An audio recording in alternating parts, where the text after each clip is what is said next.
everybody, Dr. Rob DiMartino here with Superior Health Solutions, and I wanted to make this video for you today about a part of your body and a part of your health that goes kind of grossly overlooked because it works so well and it works all the time that we don't really give it much thought, and that's your immune system. You know about it when you get the cold or the flu and your body's fighting something, but your immune system's at work every day, 24/7, 365 days a year. And now, autoimmunity, meaning the disease process where your immune system attacks your own body, is becoming one of the biggest health pandemics that we have right now. Over 190 different diseases now classified as autoimmune. That's a big trend. That's starting to become overwhelming, and people don't know about it. They don't understand the positioning of it, how it relates to other types of disease like heart disease and cancer and diabetes. Hopefully this video will shed some light on this. So you know your immune system is working because it's fighting off offenders. Think about it, we always talk about the concept of germ theory. Well, it's still a theory after all these years. It's not a law because the reality of it is you don't come into contact with a germ and then immediately get sick. I'm sure you've been around somebody who had a cold or a flu and you didn't actually get sick. So what's the difference?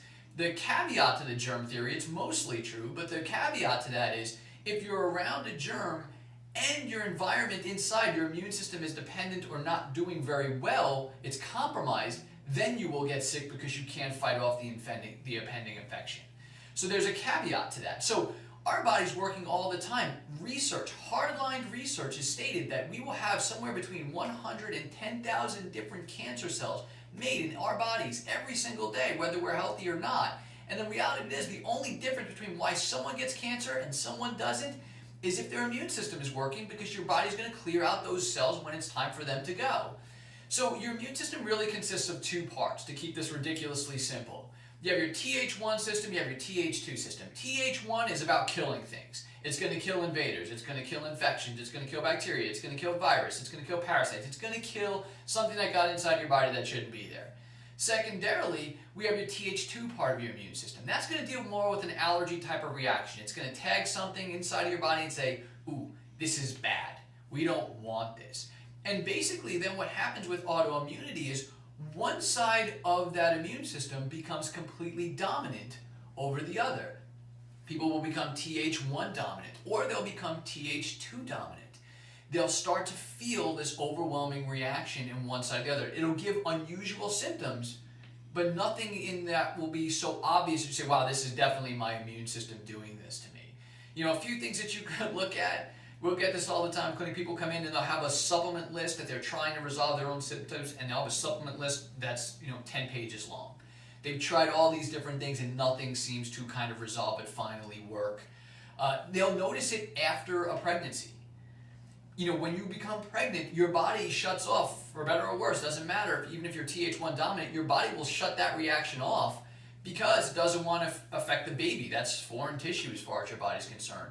So people who have a Th1 dominant immunity will never feel better than when they're in the third trimester of pregnancy because their hormones are actually changed over to where it's going to become more of a Th2 dominance. And then a few weeks after that, it starts to go back, and then people say, yeah, I felt great during my pregnancy, best I ever felt. Now I've kind of went back to someplace else. Or it happens after they they get a sickness, and then it spirals out of control. These are kind of telltale signs that you may be dealing with an autoimmune issue.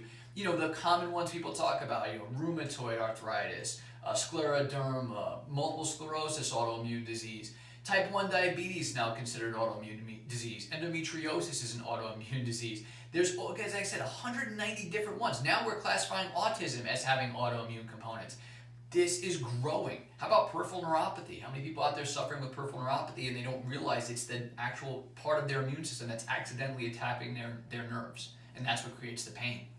Specific testing needs to be done for that because they're, oh, well, I'm not a diabetic, but I still have neuropathy. Well, it's probably because you're having an autoimmune reaction.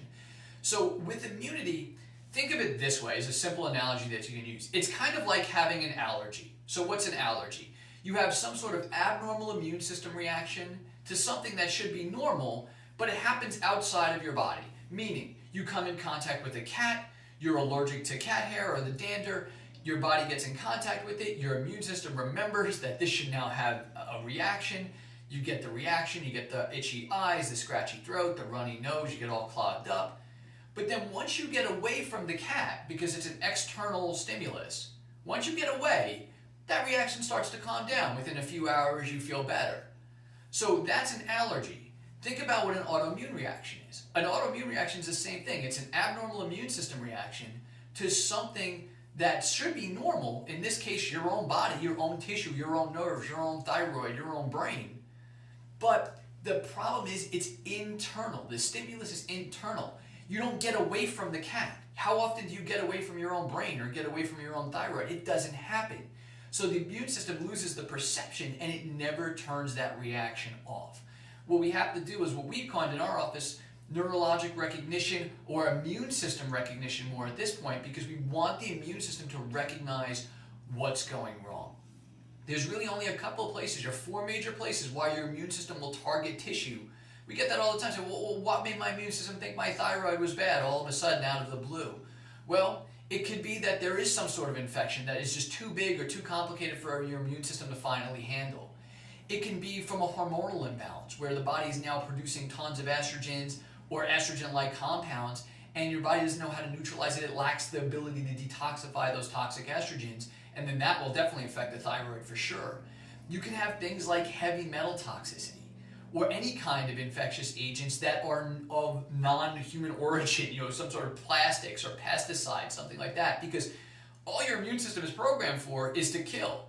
So if something comes in, if you get a piece of mercury from an old dental filling that gets into your system, which happens all the time, by the way, when that gets into your system, all your immune system is thinking is, what is that?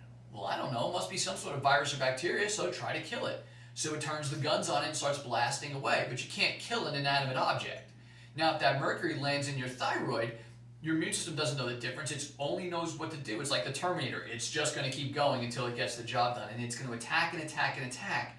And eventually what happens is that like tissue, that thyroid in this case, gets killed in friendly fire and you start getting damage to that similar type of tissue.